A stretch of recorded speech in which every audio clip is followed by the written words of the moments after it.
comment tu as payé ton loyer? Entre-temps, il y a les fidèles qui sont derrière toi, qui t'appellent. Je voulais venir te voir, j'ai un problème. Je veux que tu pries pour moi. C'est obligé à chercher la part de Dieu, à gêner, à prier, parler avec le Seigneur. Vous voyez? Alors, j'ai fait ce constat quand je suis arrivé en Europe. Frère, être un pasteur disponible pour le peuple. En Europe, on cherche des pasteurs. Ça dit, tu es là assis, et puis les gens viennent te voir, tu t'occupes de leurs problèmes. Ah! Voilà les gens que l'Europe cherche.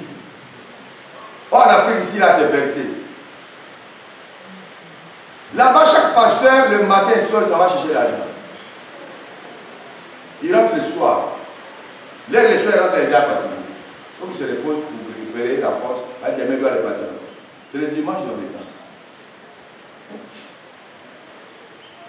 Donc, le dimanche, là, il doit te recevoir, il doit prêcher, recevoir des gens et tout. Rares sont des pasteurs qui sont vraiment en temps plein. J'étais dans une ville où, frère, j'ai prêché pendant la veillée. Non. C'était à Tromsø. Tromsø, c'est en Norvège. Frère, on me donne la parole à 22 heures. Ce n'est pas dans une église. On est assis dans la maison d'un frère qui a appelé ses amis, d'autres frères de l'église qui ont des problèmes de venir. On va veiller ensemble.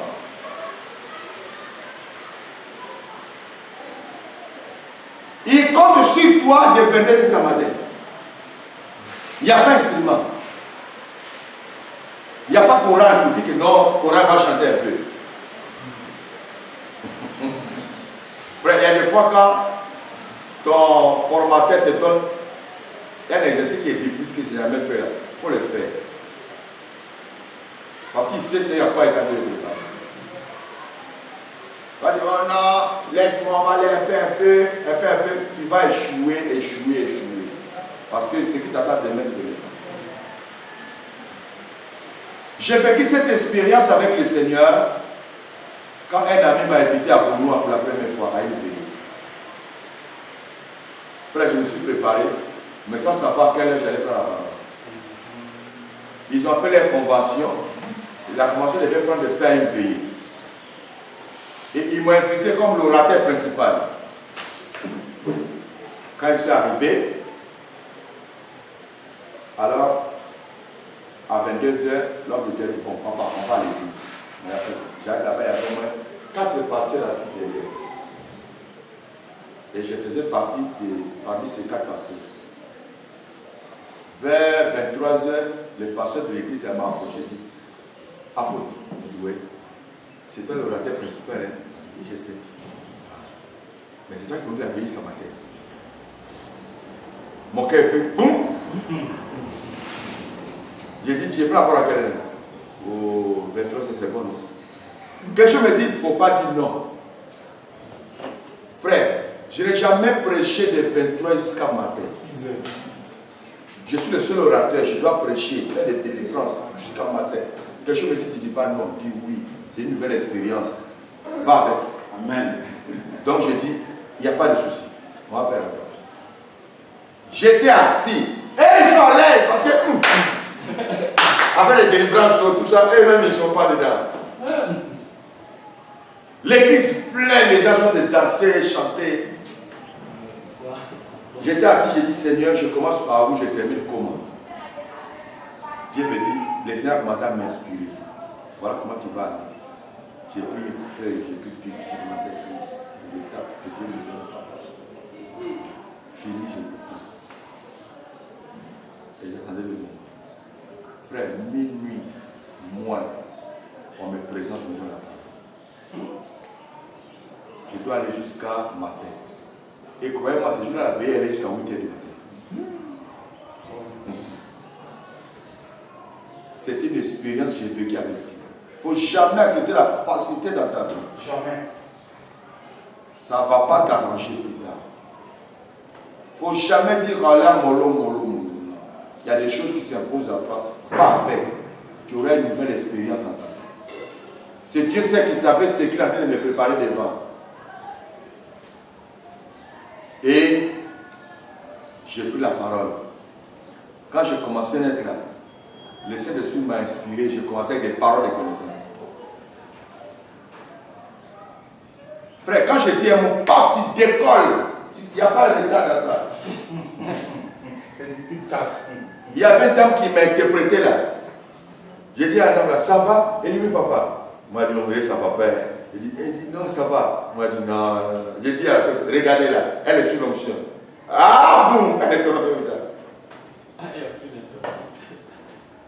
Il m'a dit pendant que mon interprète prend le souffle, le peuple dit levez-vous. Et j'ai commencé dans l'onction d'abord. Après ça, là, j'ai mis fin. Je suis revenu maintenant. La parole de Dieu. La parole que j'ai prêche, elle m'a dit ça, c'est l'introduction. Frère, c'est-à-dire je ne regarde même pas la montre. Vers 2h du matin, on a envoyé un malade. Sur une natte. On dit les paralysés.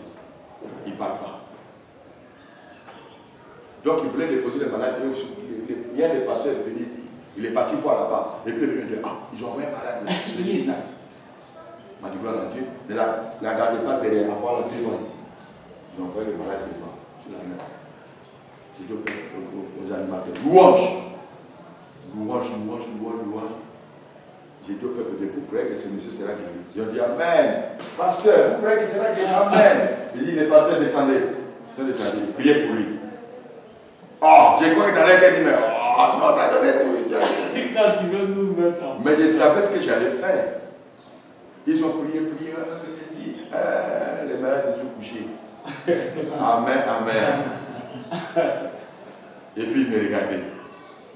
Il m'a dit, ah, ok, reconnaissez-vous. Allez, à votre place. Les pasteurs sont partis. Je suis resté avec les malades. J'ai dit, au nom de Jésus. Moi, je crois que la prière qui devait être faite tout à l'heure, Dieu a déjà entendu. Maintenant, moi, je te l'ordonne. Au nom de Jésus, lève-toi et marche. Hier, parce qu'il est venu pour attraper le pied de la mère de monsieur. Il dit, non, non, non, lève. Il va marcher, lui. Je donne l'ordre de marcher. Lève-toi. Le monsieur a commencé à daminer. Et puis, il s'est assis. Il est assis jusqu'à... Frère, le monsieur est venu coucher comme ça. Prends là, ça ne bouge pas. Il y a un côté paralysé. Il ne parle pas. Le monsieur s'est levé. Quand il s'est levé, l'église a commencé à crier. D'autres sont tombés en transe. Mais pas de l'onction. Il s'est levé. Moi, tu marches. Louange. Il a commencé à marcher à Dadina. À Dadina. À Dadina, il a commencé à marcher. Marcher. Je lui ai fait le tour. Jusqu'à l'église. Donne-moi le micro. Tu t'appelles comment? Tu t'appelles comment?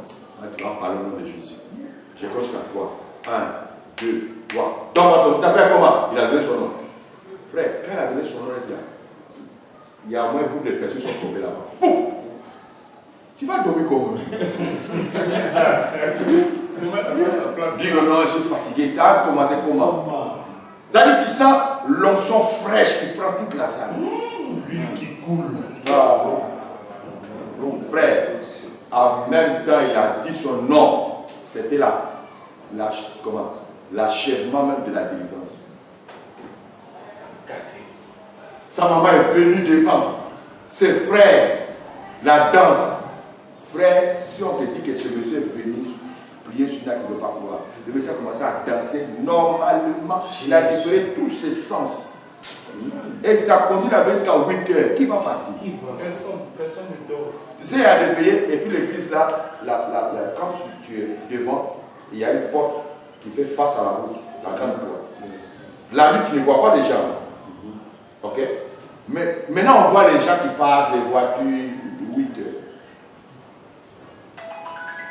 Et la maman a témoigné que l'année passée, j'ai perdu mon enfant comme ça. Au mois de décembre, la femme a dit là, sans problème, sans maladie. Et c'est la même chose aussi. Mais cette fois-ci, Dieu, il dit, le pasteur a appelé le peuple. Il dit, moi-même, j'ai fait des délivrances, mais aujourd'hui, ce que j'ai fait là, c'était chez un féticheur. C'est ça que j'allais tomber. Ok, je le dis pourquoi. Frère, cette expérience que j'ai vécue avec Dieu est restée dans mon sang. Quand je suis revenu à Fana, j'ai commencé à aller me veiller maintenant, seul. Je prends la parole à minuit, je vais jusqu'à matin. J'arrive en Norvège, je tombe sur le problème là. Là, c'est grave parce qu'il n'y a pas couple musical. Ce n'est pas église, c'est dans une famille et on est assis. Il y a une dame, elle est antillaise, si je ne me trompe pas la femme. Mais c'est la majorité, c'est les blancs. Elle a joué plus tard, ils ont leur livre des cantiques. Chantons, alléluia. Ils lisent les chantons, alléluia. Et donc chantons moins 2 ou 3 chants, 22 heures. Mon interprète dit, bon, passons de la parole. Moi, d'accord, j'ai combien d'heures? Non, tu vas jusqu'à matin. Frère, tu es avec des blancs qui parlent norvégien. Tu peux pas leur dire que non, entendons ces chants-là. Je ne sais pas si vous comprenez un peu. Des différentes églises, d'autres ne sont pas des païens. Tu ne vas pas dire que non, Coran, il faut chanter un peu, il n'y a pas Coran. Donc, je me suis inspiré de l'expérience de Benoît. Vous comprenez un peu? Tu dois avoir des expériences, tu ne dois pas rester toujours la même personne qui fait les mêmes choses. Il faut évoluer. Il faut commencer à faire des choses que tu n'as jamais fait. Hein, quelqu'un me comprend? Si tu veux voler avec Dieu, il faut commencer à faire des choses que tu n'as jamais fait. Donc, je me suis dit, ok, il n'y a pas de souci. Prions le Seigneur. On a prié. Là, je commençais avec la parole de Dieu. Jésus dit, si vous recevez une puissance, laissez une sévérance, vous serez maintenant. Voici le miracle qui accompagnera ce corps. J'ai pris le passeau sur la puissance de Dieu. J'ai prêché au moins pendant 45 minutes. Quand j'ai fini, j'ai dit, qui croit qu'à travers cette parole, il est guéri? Or, le blanc américain, on n'a pas encore prié qu'il est guéri, on est guéri comment? Il y a un qui a levé la main. Il dit, moi, viens, il est venu. Frère, j'ai soufflé sur le blanc là. Le blanc est allé tomber là-bas, mauvais sonné ses narines, il a commencé à baver. Les gens se regardent et disent, ah, on a hier sauté ici. Le gars a passé, il est tombé, il rit. Moi, il dit, c'est la puissance de Dieu qui a commencé comme ça. Frère, ça a déclenché en même temps la délivrance. Et là-bas, le plan là, il faut pas. Tu peux libérer l'onction comme tu veux. Même s'ils sont tombés, comment c'est ton problème? Tant que tu n'as pas imposé les mains personnellement. Tu n'es pas occupé de ce qu'on a fait personnellement, ce que tu n'as rien fait encore. Bon, merci, je vais m'informer. Ça peut bientôt. Donc il faut aller d'une personne à l'autre. Il y avait un monsieur qui est venu avec des trucs comme des écouteurs, comme des arachides tombés dans les oreilles pour lui permettre d'entendre bien. Je lui ai dit enlever ça. Il a levé, moi dit, oui, tu vas entendre. C'est-à-dire que là-bas, ce n'est pas fait comme les autres personnes font des délivrances, des miracles, quand la foule, là au moins, il y aura au moins un quelque part. Là-bas, c'est tic-au-tac. Face to face. Voilà avec le voilà toi. Voilà souligné, voilà quoi. Au père des miracles. C'était comme ça que les choses étaient vécues en Norvège. Si tu vas sur YouTube, j'ai un témoignage d'un monsieur qui souffrait de diabète. Il avait aussi un problème de santé. On dirait que j'ai mis ça sur YouTube. C'est un plan. Voilà pour tout. Alors, Dieu a fait des miracles. Le monsieur a levé son appareil. J'ai dit, va, arrête-toi devant moi. J'ai fait comme ça. Tu entends bruit, marche en arrière encore. Tu entends bruit, encore marche en arrière. Il est arrivé jusqu'au fond là-bas. Tu entends du bruit, oh! Et c'est comme ça, on est allé, je n'ai pas regardé la montre. Il est 6 heures du matin. Si j'avais refusé l'expérience de Benoît, j'allais être toujours la même chose. Voilà, donc ça c'est une parenthèse qu'on va fermer. Je vous ai donné ça pour que vous puissiez grandir dans ce que vous faites pour le Seigneur. Ne restez pas la même personne, la même action chaque fois. Il faut évoluer avec Dieu. Et Dieu nous bénisse. Amen. On revient dans les Écritures, le verset 9. Non, on a déjà lu le verset 9. 9. On a expliqué le voici, non? Dans 9, là, voilà. Donc on prend le verset 12. Le verset 12. Celui qui vaincra. Celui qui vaincra, je ferai de lui une colonne dans le temple de mon Dieu, et il n'en sortira plus. J'écrirai sur lui le nom de mon Dieu et le nom de la ville de mon Dieu, de la nouvelle Jérusalem qui descend du ciel, d'auprès de mon Dieu et mon nom nouveau. Que celui qui a les oreilles entende ce que l'Esprit dit aux églises. Amen. Amen. Celui qui vaincra, je ferai de lui une colonne dans le temple de mon Dieu. Il n'en sortira plus. 2. J'écrirai sur lui les noms de mon Dieu. Une colonne dans le temple de mon Dieu.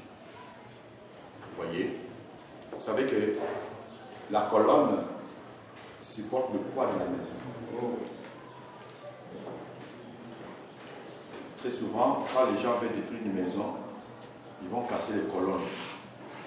Et après, pouf. Dans la semaine là, j'étais à Yopougon. Je suis passé à la place Suporex là. Il y a des magasins, des maisons en étage. Au rond-point là. Par terre.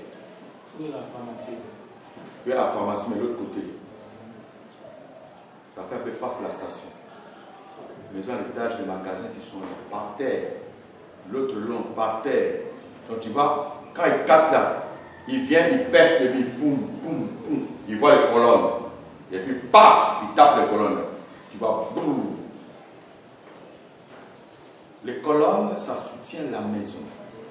Et ici, le Seigneur parle aux vainqueurs. Ceux qui vont vaincre ces choses. C'est-à-dire les fausses doctrines. Des choses qui n'ont rien à voir avec la parole de Dieu. Le Seigneur dit, c'est une promesse qu'il fait. Il dit, je le ferai des colonnes dans mon temple, ou bien dans le temple de mon Dieu.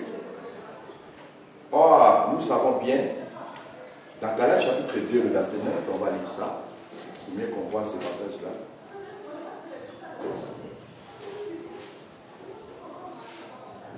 Galates 2, verset 9.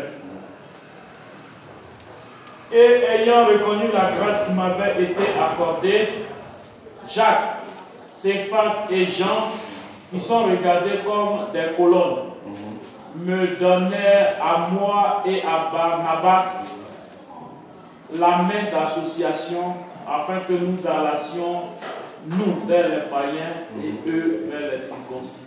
Ok, ça c'est la conversion de Paul. Paul arrive, il a trouvé ceux qui étaient apôtres avant lui. Il se trouve que, je vous ai fait cette démonstration ici l'autre fois.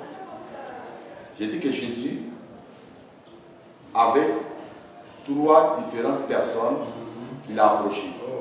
Il y avait la foule, les 9, et puis il y avait les 3. Ok? Voilà. Vous allez voir que quand Paul arrive dans son ministère, il a découvert que les 3, la Christ les a positionnés comme des colonnes de l'Église. Amen. C'est-à-dire que c'est sur eux l'Église se repose. Voilà. Le vainqueur, ici, le Seigneur fait la promesse. Or, nous savons que le temple de Dieu, la maison de Dieu, ce n'est plus à notre temps. Mais ça sera à quel moment? Lors de millénium. Voilà. Ces personnes qui seront là, des vainqueurs, quand ils seront des piliers, des colonnes, c'est-à-dire c'est eux qui seront autour du Seigneur. Est-ce que vous comprenez un peu? Autour du Seigneur. C'est eux. C'est sur eux, le pouvoir même de Christ va se reposer. Parce que Jésus, il partage lui son trône avec les vainqueurs. Vous serez assis sur les trônes avec moi. Ça sont les vainqueurs. C'est eux, le pouvoir du royaume va se reposer. C'est des hommes à confiance de Christ. Ils seront beaucoup plus proches du Seigneur, comme Paul, il voit Jean, Jacques et Jean. Il pourrait demander la main d'association à tous les 12. Mais non. Mais il a vu qu'il y avait des colonnes dans l'église que Christ a laissée. Jean, Jacques et Pierre. C'est avec eux qu'il a demandé la main d'association. Et il va accorder la main d'association à Paul et à Barnabas. Pour qu'ils s'associent maintenant dans le ministère pour travailler ensemble. Donc ça veut dire que celui qui devient une colonne dans le temple de Dieu, c'est celui à qui Christ a confiance et Christ le met autour de lui. Et là, ça se passe pendant le millénium. Amen. C'est-à-dire que le même système va revenir. Ce n'est pas tous les mots qui seront proches de Christ. Vous dites que non, c'est le millénium, nous on sera autour de Jésus. Non, il y a des personnes qui seront beaucoup plus proches. Comme nous voyons même au stade, il y a des tribunes d'honneur. Hein? Il y a des tribunes aussi. Après l'honneur vient quoi? Moi j'ai après ça vient la population. Et les prix ne sont pas pareils. Voilà. Il y a les tribunes d'honneur qui sont réservées pour les officiels. Là-bas, ce n'est pas payant, mais ce sont les officiels qui viennent là-bas. Mais il y a les tribunes d'honneur qui sont payants. Là, tu rentres, tu es vraiment à l'aise. Hein? S'il y a climatiseur, tu vas sentir qu'il y a climatiseur là-bas. Tu es vraiment à l'aise. Maintenant, où c'est moins cher, c'est la population. Déviez-vous là-bas. C'est là-bas, là, quand il y a casse, là, quand il y a bouteille, l'alliance meurt là-bas. C'est piétine entre eux.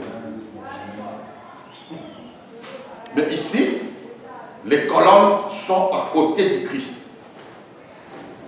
C'est sûr qu'on peut s'appuyer. Tu veux parler au Seigneur, ouais, il faut passer par les colonnes d'abord. Parce que c'est eux qui font la force du royaume. Vous voyez? Maintenant, il dit quoi à la fin? J'écrirai mon nom. Voilà, on va lire ça. J'écrirai sur lui le nom de mon Dieu. J'écrirai sur lui le nom de mon Dieu. Et le nom de la ville de mon Dieu. Et le nom de la ville de mon Dieu. J'écrirai sur lui le nom de mon Dieu et le nom de la ville de mon Dieu. Il sera écrit sur qui? Sur le vainqueur. Sur celui qui vaincra. Amen. Amen. D'habitude, on prend un stylo pour écrire, non? On écrit sur quoi? C'est un cahier. C'est un cahier. Donc, maintenant, ça devient aussi cahier. On doit écrire. Amen. Amen. Voilà. Cela ne veut pas dire qu'on va prendre le bic pour écrire les noms de Dieu sur toi. Non. Cela, il va dans les caractéristiques du caractère du chrétien. Quand le nom de Dieu est écrit sur toi, on voit le caractère de Dieu sur toi. Ça va dans ce sens-là. Le nom de la ville, le caractère de la ville sur toi. Vous savez, quand Pierre a trahi le Seigneur, il a renié le Seigneur. Voilà. Il y a une femme qui est venue vers lui, non? Il lui a dit quoi? C'est pas de quoi tu parles. Non. Voici La femme a dit quoi à Pierre? Toi, tu es un Galiléen et que tu es un des disciples de Jésus. Et puis elle a ajouté quoi? Je l'ai vu, lui aussi, il fait partie de ceux qui suivaient Jésus. Il parle comme lui. C'est-à-dire, la chose qui a créé l'attention de la femme là, c'est le langage. La manière dont Pierre parlait. Lui, il a aidé son disciple parce qu'il parle comme lui. Vous voyez, il y a le langage de la rue, non? Il y a les français de la rue. Hein? Les nouchis. Ok? Les nouchis, là, quand on commence à parler, il y a des choses que tu ne vas pas comprendre. Mais si tu es dans ce milieu-là, tu vas commencer à parler comme eux. Qu'est-ce qui va arriver? Tu vas prendre les caractères. Ils vont écrire sur toi. Tu vas prendre leur caractère forcément. Tu vas commencer à parler comme eux. Écoute ce que l'apôtre Paul dit aux Corinthiens.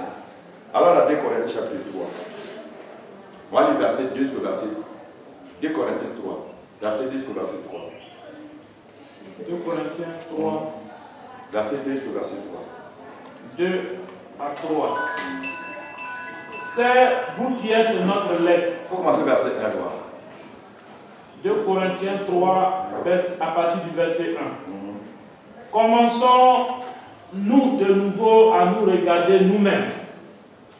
Ou avons-nous besoin, comme quelques-uns, de lettres de recommandation auprès de vous ou de votre part? C'est vous qui êtes notre lettre. Vous voyez? On n'a pas besoin de lettres de recommandation venant de notre part. C'est vous qui êtes notre lettre. C'est-à-dire quoi? Quand on te voit là, on me voit. Parce que ton comportement définit que non, lui là, il vient vraiment de la côte. Ok? J'avais un fils spirituel qui est arrivé à Paris. Et on est rentré en contact. J'ai dit, bon, j'ai une église à Paris là-bas. J'aimerais que tu passes là-bas pour exhorter un peu le peuple de Dieu. D'accord. Il est parti. Il a travaillé avec eux pendant 2 ans. Et je lui ai dit, non, papa, on a compris le mal de ton fils. Parce que sa manière de faire des gens, c'est que on te voit en lui. Est-ce que vous comprenez un peu? Donc il y a des personnes comme ça, quand il vient, est-ce que papa vraiment, lui là c'est son fils? Là, lui, la façon c'est pas. Papa, est-ce que c'est vraiment le monsieur là? Tu le connais où? Tu vois comment ça commence? Il dit, mais lui là, c'est mon fils. Quand on voit, on ne dirait pas, hein? On ne dirait pas, hein? Oh, par contre, il y a d'autres, il faut faire une lettre de recommandation. Les recommander. Ah, papa a recommandé, il va parler. Même si tu as écrit les recommandations, mais il y a une autre lettre qui est la personne humaine. Les caractères de la personne. Il faut qu'on voie ta façon de faire en lui. C'est ce que l'apôtre Paul a dit aux Corinthiens. Vous êtes moi ma lettre. Est-ce que vous comprenez un peu? Que j'ai écrit. Ça dit mes caractères, ma façon de faire écrit en vous. J'écrirai sur eux le nom de mon Dieu. Le caractère de mon Dieu sera écrit sur eux. Et le nom de la ville, les caractères de la ville. Ce qui fait que quand un villageois vient à Abidjan, tu as senti que lui là c'est un villageois. Sa façon de parler, sa façon de faire, tout est écrit sur lui. Vrai ou faux? Maintenant quand il va commencer à parler, son accent, il dit, tu es baoulé, non? Il dit oui. Tu viens du village, oui. Ce n'est pas parole de connaissance. Ce n'est pas prophétie. Mais tu as réussi à lire son caractère, de fait, tu définis ce qu'il est. Voilà. Tout récemment, j'étais dans la boutique, dans ma cité là-bas. Il y a un enfant qui est rentré. Il est là. Il voulait payer qui magie. Et puis il est là. Dis. Il avait dit. Le boutiquier, il dit, ah d'accord. Pour combien? Moi, je dis là, c'est quoi? C'est qui magie. Elle voulait dire qui magie. C'est le dit là, c'est pas elle. Donc toi, comment tu sais? Je la connais, ça connaît ça. Je regarde la fille. Son accoutrement, sa façon de faire, c'est un village. C'est-à-dire le caractère, c'est une lettre qui est déjà écrite sur la personne. Lui, la suite. 2 Corinthiens 3, le verset 2 à 3. À partir du verset 2. C'est vous qui êtes notre lettre. Vous êtes notre lettre. Écrite dans nos cœurs. Voilà. Connue et lue de tous les hommes. Vous êtes manifestement une lettre de Christ. Écrite par notre ministère, non avec de l'encre, mais avec l'esprit du Dieu vivant, non sur des tables de pierre, mais sur des tables de chair sur les cœurs. Amen. Amen. Amen, amen, pas. Amen.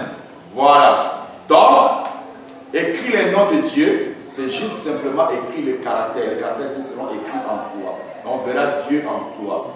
Et les caractères de la ville, c'est comme ça. Vous allez voir que chaque ville a un caractère. Ah, je dis par exemple, mon frère, il ne faut pas oublier qu'il y a beaucoup. Hein? Quand quelqu'un te dit ça, tu sais quelles sont les choses qu'il faut prendre. Vrai ou faux? Ouais. Parce qu'il y a Abobo a son caractère. Vous savez, je partais à Yakasembe, je suis arrivé au rond-point de la mairie. Vous voyez, le rond-point. Et puis j'ai vu un monsieur qui vendait des écouteurs. Quand j'étais dans le taxi, j'ai suivi une information sur RFI. Bon, dans mon portable, il y a la radio. Je dis, ok, dans ma voiture, si je paye l'écouteur, je mets dans mon portable, je peux écouter au moins la radio, les informations.